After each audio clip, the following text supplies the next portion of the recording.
આજે તો આપણે આવી ગયા પાણીપુરી ખાવા. હું મારો ભાઈ ને મારો ભાઈ બંધ ત્રણે પાણીપુરી ખાવા આવી ગયા છે. લોકેશન તો તમને ખબર જ હશે કઈ લોકેશન છે. પાણીપુરી ખાતા ખાતા બરફ ખાવા લાગ્યા. બરફ ખાઈને તો ભાઈબંધને મજા ન આવી, તો પાછું કીધું પાણીપુરી ખાવી છે, પણ પાણીપુરીના પૈસા એની પાસે હતા નહીં.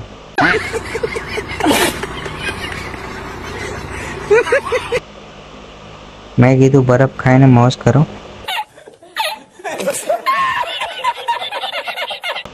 પાણીપુરી ખાઈને શું કરશો?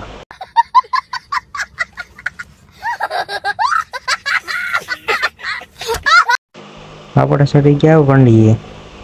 વંડિયાથી નીચે જોયું તો મરી ગયેલો સાપ હતો. એથી પાછો કેમેરો ઘુમાયો તો માલની ઘડિયાળ પડી હતી.